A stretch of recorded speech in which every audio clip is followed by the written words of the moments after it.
Les eurodéputés devraient adopter cette semaine la création du PNR, un fichier européen de données des passagers aériens.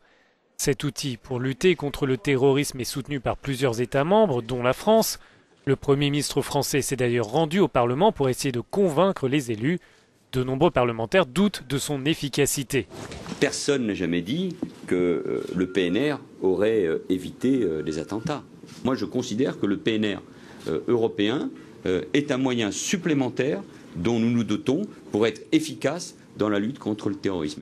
Présentée par la Commission européenne en février 2011, la question du PNR bloquée au Parlement, les inquiétudes portaient en grande partie sur la protection des données, des inquiétudes qui n'ont plus lieu d'être selon le rapporteur. Ces standards sont d'un très haut niveau et ils permettront très certainement une meilleure protection des informations sur les personnes dans chaque pays.